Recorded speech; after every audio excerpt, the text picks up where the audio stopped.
et à toutes. Tatsiarao, Taigao.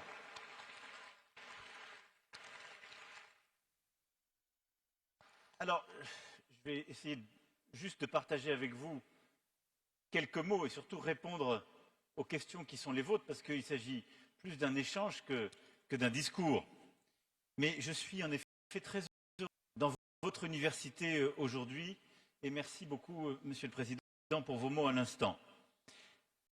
Alors, Canton a une histoire toute particulière, y compris une histoire avec la France toute particulière. Et quand on se tourne vers ce passé, le premier navire français parti du port de La Rochelle pour arriver à Canton n'avait pas à son bord des soldats ou des commerçants ou quelques conquérants que ce soit, il avait d'abord des mathématiciens. Et c'est un peu comme la métaphore du débat que nous avons aujourd'hui, convaincu que c'est par la connaissance et la science que l'amitié peut se nouer. Et nous sommes convaincus que c'est aussi par ce biais qu'elle peut s'entretenir. Et en effet, sur cette voie, ce chemin un peu singulier, la connaissance, la compréhension réciproque ont joué un rôle tout singulier. Alors, après 3 années de pandémie, je suis heureux de revenir en Chine et j'ai eu l'occasion de longuement discuter avec votre président hier. On était à Pékin, je le retrouverai tout à l'heure juste après vous.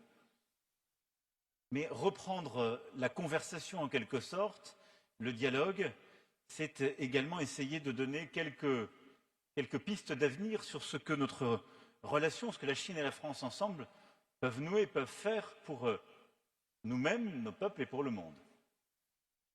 Et fort de ce qui vient d'être dit, je voulais simplement partager 3 convictions. La première, c'est que nous avons ensemble beaucoup à faire pour réussir à relever l'un des défis de notre siècle et de nos générations, la vôtre et la mienne,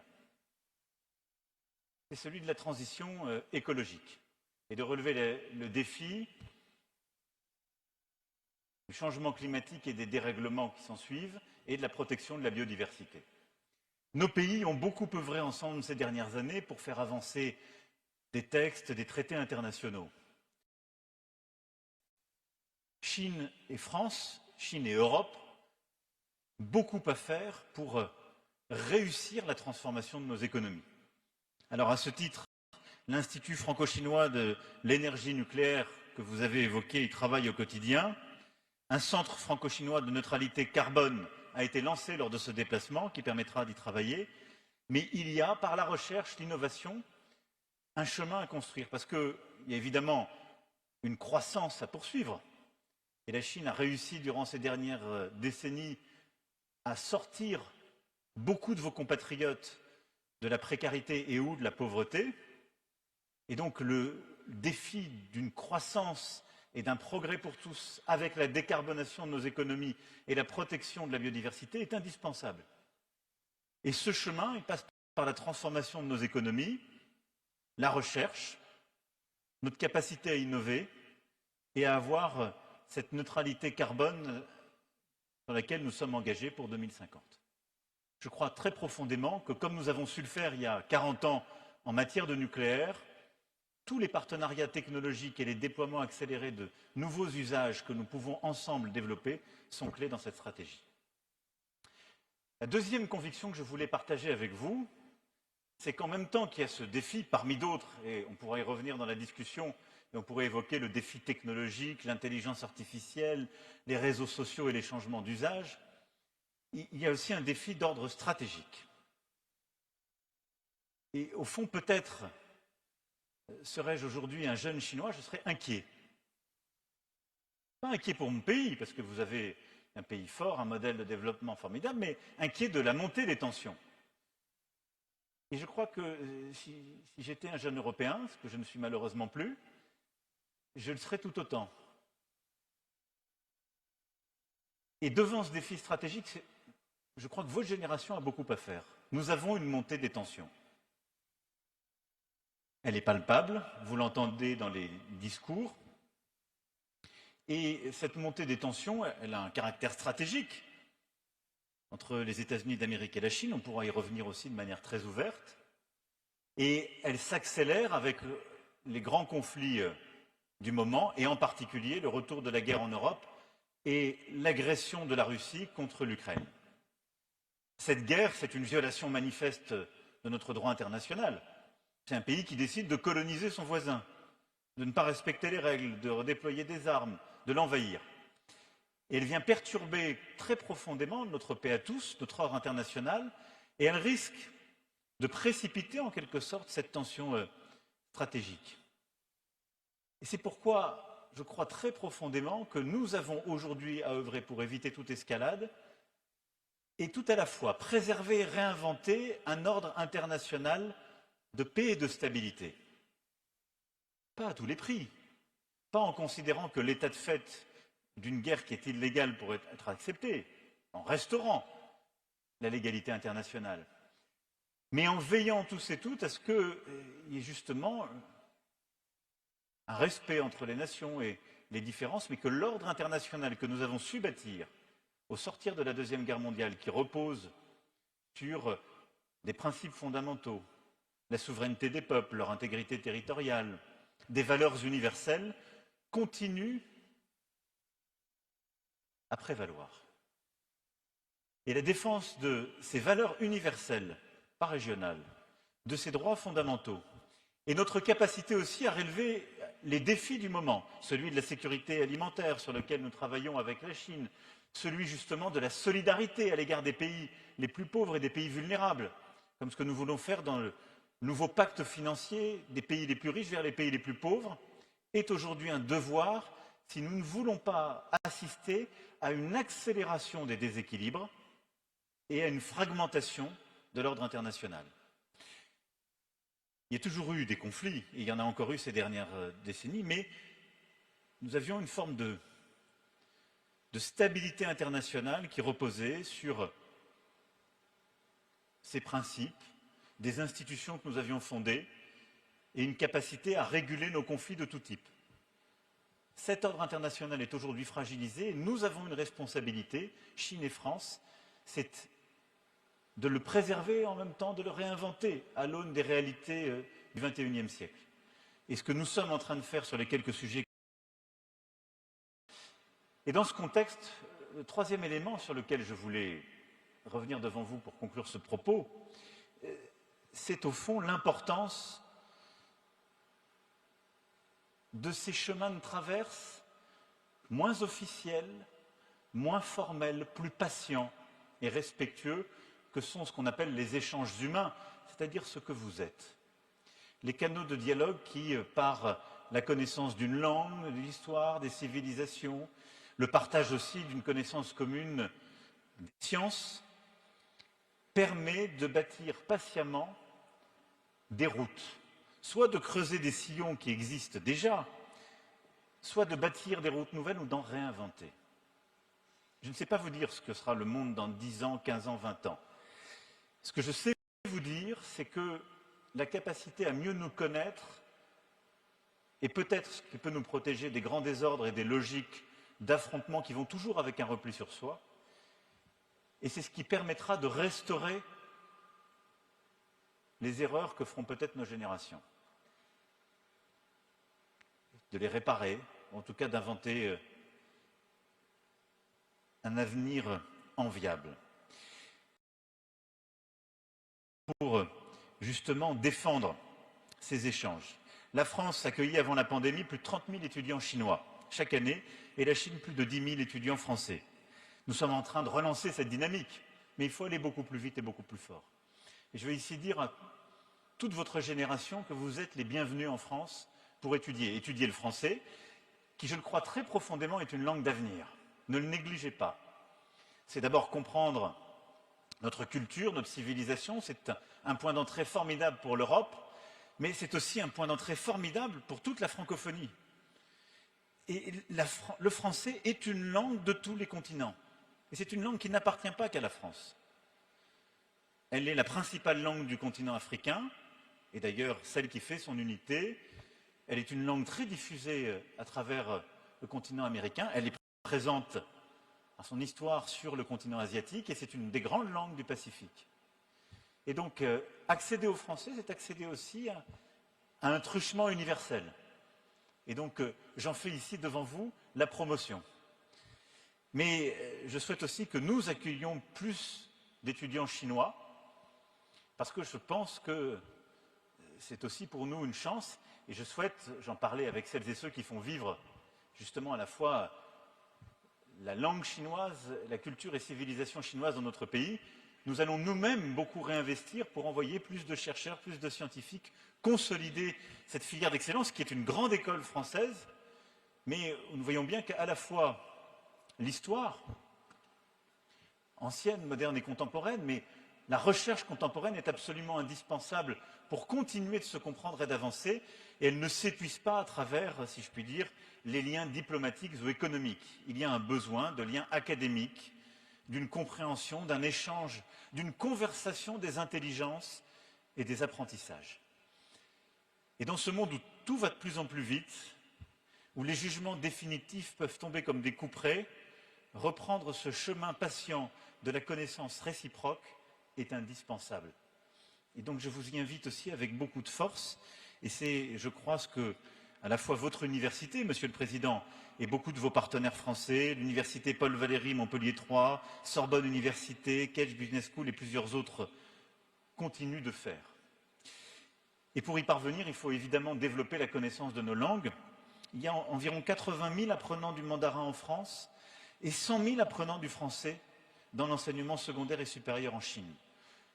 Nous devons, de part et d'autre, faire beaucoup plus et beaucoup mieux. Et ça ne se décrète pas, ça ne se fait pas par, si je puis dire, impératif, devoir, mais par attraction réciproque. Et je crois qu'il y a une attraction réciproque entre la Chine et la France. Une fascination, une amitié, un chemin un peu singulier. Et en étant là devant vous, je voudrais aussi que vos générations, conscientes de cette histoire, aient ce même désir de France, en même temps que les jeunes Françaises et les jeunes Français puissent la voir à quelques milliers de kilomètres d'ici pour votre langue et votre culture et votre civilisation. À ce titre, nos alliances françaises avec nos grands instituts de recherche vont continuer de se développer. Notre ambassadeur en ouvrira une ville chinoise qui les déploie et nous continuerons d'avancer. Le rôle de l'INALCO, évidemment, est indispensable et je remercie le Président de sa présence aujourd'hui et nous continuerons aussi dans l'enseignement à le développer, cher Nicolas, pour l'avenir. Voilà les quelques mots que je voulais dire. Je ne vais pas être plus long et vous l'avez compris, je suis convaincu qu'en respectant les différences qui peuvent être les nôtres, en étant d'ailleurs curieux de ces différences, parce qu'il n'y a rien de plus ennuyeux que d'être semblable.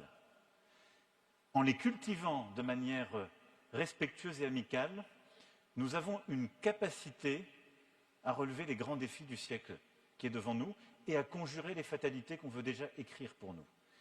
Et ça, c'est un peu le devoir aussi de votre génération. Maintenant, je veux surtout répondre à vos questions.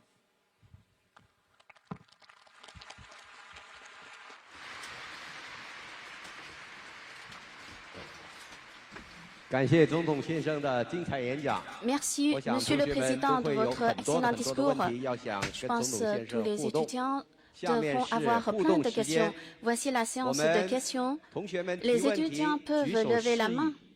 Nous demandons aux étudiants de poser des questions par groupe de 3, puis nous demanderons à Monsieur le Président d'y répondre. La première question. Vous pouvez lever la main. Donc, je prends la zone C, cet étudiant. Bonjour, Monsieur le Président. Je suis un étudiant de l'Institut franco-chinois de l'énergie nucléaire. Nous savons tous que le talent est la ressource la première et la plus importante pour le développement. Et la philosophe de notre université, Université Sun Yat-sen, insiste qu'il faut construire les étudiants tournés vers l'avenir. Ça veut dire bien préparés pour l'avenir. Et notre président, M. Kaoson, a mentionné qu'il faut bien utiliser la force de la jeune génération pour construire un monde meilleur.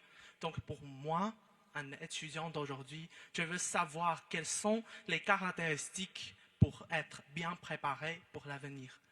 Alors pour vous, Monsieur le Président, que pensez-vous sont les caractéristiques des étudiants, des gens bien tournés vers l'avenir? Et aussi, qu'est-ce qu'il faut faire pour les universités à bien former ces étudiants à avoir ce type de caractéristiques? Merci à vous. 好，这个第二个同学啊，我们要把问题搞得 Donc, 精辟一 deuxième 点 question. 啊。好，第二个同学，好， Deuxième étudiant. 那麦克风，哎，OK，你麦克风是谁 ？OK， 啊，那个女孩子。Bonjour, monsieur. Au fur et à mesure à progrès technologique et au développement social, pour moi, le paradigme de l'enseignement supérieur ne cesse d'évoluer et les méthodes d'apprentissage sont plus diversifiées et les étudiants font face à des connaissances encore plus variées. Ces dernières années, grâce à l'augmentation de la puissance de calcul et l'accumulation pour des mégadonnées, la technologie d'IA est plein essor. En particulier, l'émergence de ChatGPT a été eu un impact énorme. On fait toutes sortes de prévisions relatives aux changements profonds que les produits d'IA apporteront à la société. Donc, Monsieur le Président, selon vous, quels seront les changements apportés par le produit d'IA, comme ChatGPT, au modèle de l'enseignement supérieur? Par ailleurs, quels avantages apporteraient-elles à la société et quels sont les risques? 好，这个同学啊，我们把问题要简洁啊，不要把你总 S'il 讲 vous 话好像 plaît 比总 de 统先生还 résumer 长。 votre discours. Il me semble que votre discours est encore plus long que le président. 第三个问题， Troisième 另外男 question. 同学。 Bonjour, Monsieur le Président. Aujourd'hui est la journée mondiale de la santé et elle a pour un thème de 75 ans d'amélioration de la santé publique et la santé pour tous. Cela vise à fêter la 75e anniversaire de réalisation de l'OMS en matière de la santé publique et en vue d'améliorer la qualité et de la vie et à inspirer l'action pour relever les défis sanitaires.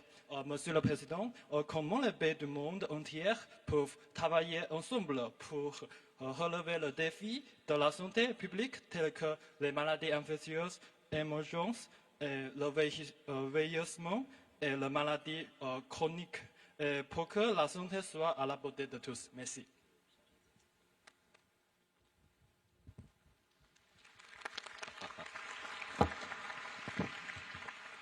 Merci beaucoup. D'abord, merci infiniment tous les trois d'avoir posé vos questions en français, ce qui est une formidable illustration de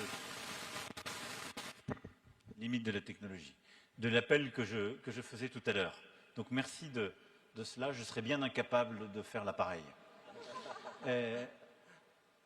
Sur votre première question, et au fond, quel est l'objectif aujourd'hui dans le monde qui est le nôtre? Et il y a quelques connexions avec la question de votre collègue juste après.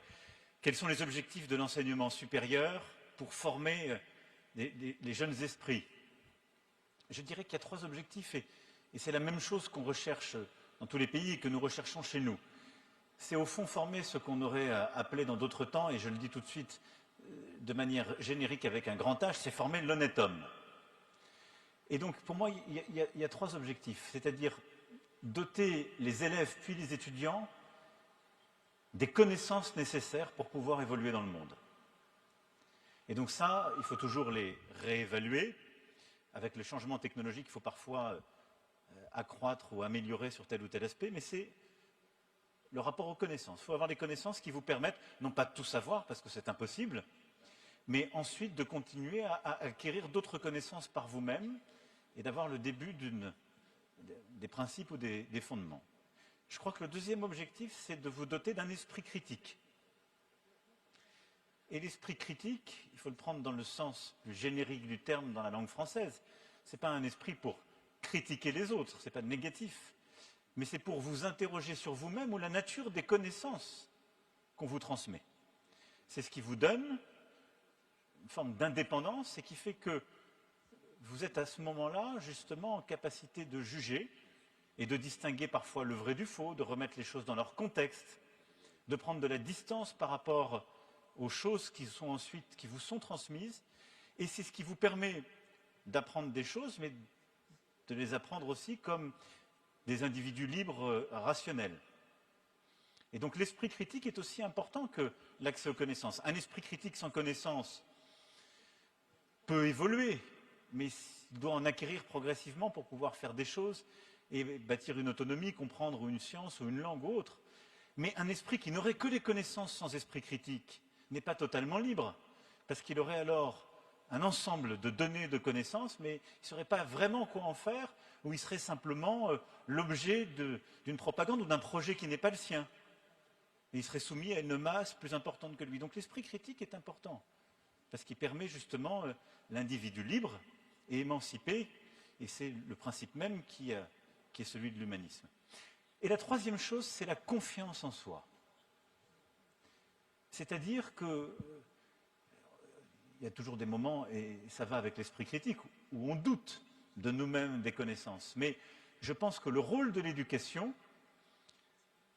je ne vais pas dire que c'est de rendre heureux, parce que c'est un projet de vie qui dépasse et celui de la cité, de la vie politique et de l'éducation, mais c'est d'apporter de la confiance en soi. C'est-à-dire que les élèves ou les étudiants, eh bien, acquièrent des réflexes, en tout cas s'habituent à travailler avec les autres, à coopérer, à poser des questions comme vous venez de le faire, à évoluer dans un environnement qui n'est pas forcément évident, parce que c'est ce qui permet dans la société ensuite de progresser et d'évoluer. Je crois que c'est ça les 3 choses les plus importantes. Les connaissances, l'esprit critique et la confiance. Si un système éducatif apporte ces 3 choses-là, et je le dis avec beaucoup d'humilité, parce qu'on travaille chaque jour pour le faire mieux en France aussi, et un tas d'endroits, des tas de choses qu'on doit faire mieux. Mais c'est, je dirais, les objectifs que nous devons nous assigner. Mademoiselle, pour ce qui est de l'intelligence artificielle, des évolutions technologiques. D'abord, vous l'avez dit, nous sommes devant une transformation extraordinaire que nous avons créée, mais qui est une accélération exponentielle. D'abord des données, l'accumulation des données sur la planète. Il n'y en a jamais eu autant, et la capacité qu'on a à accumuler des données nouvelles augmente de manière strictement exponentielle. Et de la puissance de calcul qui se développe. Et à côté de ça, en effet, de l'intelligence artificielle qui vient s'appuyer sur cela, des algorithmes qu'on développe. Et donc, si je puis dire, le mariage de l'algorithme, de l'accumulation des données et de la puissance de calcul qui va avec le quantique, crée cette situation d'hyperaccélération des innovations technologiques. Avec des émergences grand public comme ChatGPT que vous avez mentionné, et d'autres viendront. Ça, c'est le fruit si je puis dire, de l'intelligence mondiale. Face à cela, comme pour tout, et ça rejoint un peu la réponse que je faisais à votre collègue, il faut essayer d'avoir un esprit éclairé, c'est-à-dire d'avoir une approche, je crois, humaniste de cette transformation. Qu'est-ce que ça veut dire avoir une approche humaniste? D'abord, ça veut dire qu'on ne doit pas en avoir peur. Ce n'est pas parce que c'est nouveau qu'il faudrait le rejeter. Et je dirais de manière strictement pragmatique, de toute façon, ça existe, ça se passe, donc il y a aussi une compétition qui est en train de se faire. Beaucoup sont en train d'innover, d'investir partout sur ces sujets dans la planète. C'est là. Mais il faut veiller à ce que cette transformation technologique, cette accélération, qui a des répercussions complètes sur la manière d'apprendre, d'enseigner, d'évoluer, parce que nos jeunes enfants sont maintenant, ont accès à cela, de travailler, d'être dans la société, et une évolution souhaitable. Et donc, on ne doit pas s'en cacher, mais le moteur ne doit pas être technologique, il doit être au service de l'humanité. Et donc poursuivre les fins qui sont les nôtres, qui est de pouvoir vivre en harmonie dans nos sociétés, avec des différences culturelles, civilisationnelles, mais d'avoir une évolution harmonieuse. Et donc je dirais que pour moi, cette évolution de l'intelligence artificielle, elle est bonne pour autant qu'elle nous sert, elle est mauvaise quand elle nous bouscule ou qu'elle nous fait reculer. Et ça suppose d'avoir un débat éthique, ouvert, transparent, et justement fait entre des esprits les plus éduqués du monde et les plus libres possibles. Parce que le risque de cette évolution technologique, c'est que soit ce soit une évolution privée, et qu'on dise il y a des grands groupes qui maîtrisent cette évolution technologique, comme ils ont accès à la donnée, à tout ça, ben, ils vont pouvoir, c'est un fait, manipuler les esprits, détenir des données qui sont, faire des choix pour votre santé, pour autres. Je ne souhaite pas, moi, cette société, même si les services sont meilleurs. Il y a un risque symétrique, c'est que, de manière non débattue, complètement fermée, ces évolutions technologiques soient dans la main de gouvernements qui feraient leurs propres choix sans qu'ils soient totalement partagés et qui peuvent être au service, au fond, du contrôle de la société. Ce n'est pas non plus souhaitable pour l'humanité. Parce qu'à ce moment-là, ça viendra soit la capacité à acquérir certaines connaissances, soit la capacité à développer son propre esprit critique et à comprendre les enjeux de la planète. Le chemin difficultueux qu'on doit essayer de trouver, je crois, c'est celui qui consiste à continuer d'innover et d'avancer en matière d'intelligence artificielle, de puissance de calcul, de données, mais en essayant au maximum de tous le comprendre. Parce que ce qu'on peut accepter, ce qui est bon pour nous, c'est quand même quelque chose dont on comprend les tenants et les aboutissants, en tout cas qu'on peut expliquer de manière honnête. Et qu'il y ait le maximum qui puisse échanger sur ce sujet, qu'on soit sûr que c'est bien au service d'une forme d'harmonie collective. Et donc, ces sujets vont supposer deux choses. La première, c'est de continuer à investir, d'innover, d'accompagner ce mouvement. Parce que quand c'est de l'humanité augmentée, quand ça vous permet de faire des tâches moins répétitives, quand ça vous libère de tâches qui étaient un peu fastidieuses, c'est une très bonne chose, la puissance de calcul, l'intelligence artificielle. Si l'intelligence artificielle, c'est de l'intelligence humaine augmentée, là, c'est une chose formidable. Donc ça, il faut l'encourager, il faut continuer d'innover. Et il faut très vite organiser la réflexion philosophique, éthique et politique pour, en même temps qu'on innove et qu'on le développe, savoir comment on a envie de le réguler. Alors peut-être qu'on n'aura pas les mêmes choix collectifs, mais il faut que ces débats soient éclairés, et qu'ils soient éclairés par un débat éthique, par nos scientifiques, par nos philosophes, par les sciences dures et les sciences humaines, et qu'on choisisse qu'il y ait des préférences collectives. Peut-être certaines sociétés vont-elles dire, nous on a une préférence absolue pour l'innovation, on se fiche de savoir si au fond ça va bousculer la vie de nos enfants, ça va avoir telle ou telle conséquence. Il y a d'autres sociétés qui vont dire ça doit être au service d'un projet gouvernemental. Je crois dire que le modèle français et européen va plutôt dans le sens d'un modèle humaniste qui consiste à dire c'est une très bonne chose, on veut innover, on veut en être, on veut réussir, on veut être à la pointe, mais on pense que cette intelligence artificielle, elle doit être régulée parce que lorsqu'elle déstabilise le fonctionnement de la démocratie, la formation des esprits chez les jeunes enfants ou les adolescents, lorsqu'elle vient en quelque sorte bousculer notre capacité à vivre ensemble, en créant parfois de la souffrance mentale, de l'isolement, ce qu'on voit poindre dans certains usages immersifs qui sont liés à cela. elle vient falsifier notre rapport à la réalité, peut-être troubler le débat démocratique, parce qu'elle le manipule. On le voit avec ce qu'on appelle les deepfakes qui vont avec l'intelligence artificielle. Tous ces sujets sont autant de débats politiques et éthiques qu'il faut avoir et qui vont supposer aussi une forme de régulation. Donc on est au début de ce chemin, et donc comprendre, investir pour être à la pointe, et en même temps le faire de manière ouverte, transparente pour que le maximum de gens le comprennent, avoir un débat éthique et philosophique, et réguler ce qui doit l'être pour garder les équilibres de nos sociétés, nos préférences collectives, parce qu'à la fin, la technologie ne peut pas choisir pour l'homme le modèle qu'il veut pour lui-même.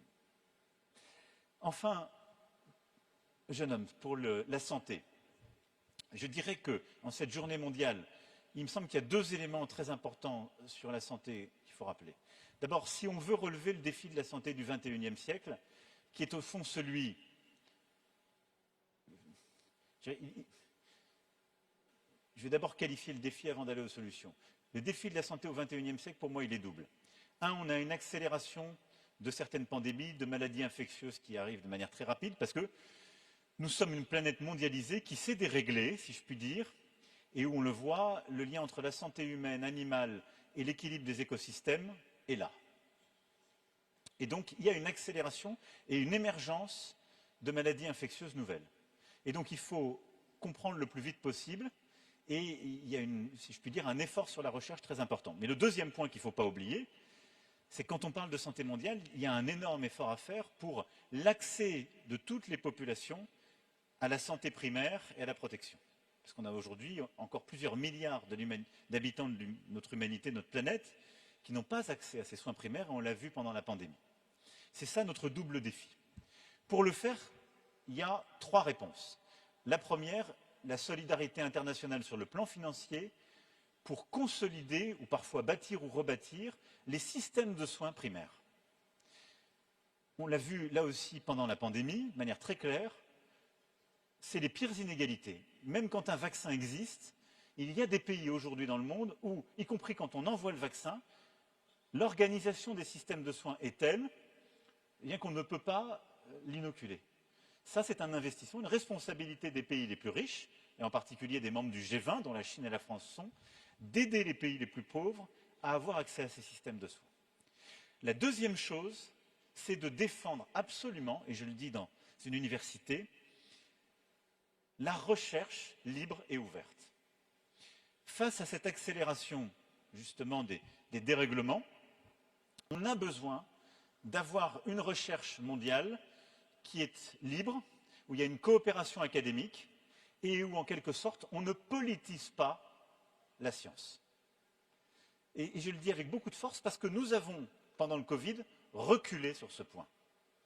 Il y a eu un débat qui a pris une nature politique et qui a fait qu'il y a des coopérations qui existaient, en particulier sur le plan de la médecine et de la recherche médicale, qui ont reculé. Je pense que c'est une bêtise pour tout le monde. Le savoir permet, comme je disais, de mieux comprendre le monde. Après, on peut former des idéologies. Et c'est les esprits critiques qui décident d'y adhérer ou pas. Mais on ne peut pas dire que le savoir est au service d'une idéologie, quelle qu'elle soit. Et donc, on a besoin d'une science libre et ouverte partout dans le monde avec les meilleurs esprits. Parce que c'est comme ça qu'on gagnera des batailles qui sont des batailles totalement collectives. Et donc ça, c'est le deuxième combat. Il faut vraiment tout faire pour avoir cette science libre et ouverte, ces coopérations. Et c'est pourquoi je voulais venir aussi dans une université et avoir cet échange avec vous, parce que vous avez ici, et nous sommes une très grande université de médecine, des formidables chercheurs, et il y a depuis des décennies des grandes coopérations et des articles communs entre nos chercheurs. Et puis la troisième chose, c'est qu'il faut justement avoir une approche cohérente sur notre organisation avec l'évolution que j'évoquais, et donc c'est l'approche qu'on appelle en bon français One Health, qui est ce qu'on a consolidé pendant la pandémie, c'est-à-dire qu'il faut, en même temps qu'on a une science libre et ouverte, décloisonner les disciplines et les politiques publiques au niveau international. Et donc que les médecins travaillent avec les biologistes et les chercheurs fondamentaux, ce qui existait déjà largement avant, mais également avec les vétérinaires, avec les spécialistes du climat, avec les spécialistes de la biodiversité, parce que l'interaction entre ces questions est aujourd'hui essentielle. Et donc il faut décloisonner la recherche, mais il faut aussi décloisonner nos approches en termes de politique publique et nos réponses. Et c'est toute la transformation qu'on est en train de faire à l'Organisation mondiale de la santé, de porter cette approche dite One Health, où au fond, le risque, justement, d'épisodes infectieux chez les animaux ou les déséquilibres d'écosystèmes, on doit tout de suite en analyser les premiers signaux pour en comprendre les conséquences sur l'homme et avoir des dispositifs de coopération entre les différentes spécialités scientifiques et avoir un système d'alerte précoce qui permet, quand début d'une épidémie, une épizootie arrive, eh bien on réagisse très rapidement en ayant la coopération de toutes les disciplines. Voilà, je ne serai pas plus long. 总统先生可能 Si, Monsieur le Président, merci pour votre réponse remarquable. Je pense que beaucoup de nos étudiants ont envie de poser des questions, puisqu'il a encore une tâche plus importante dans l'étape prochaine. Donc maintenant, on invite notre président, Monsieur Gao, à présenter un petit souvenir à Monsieur le Président français.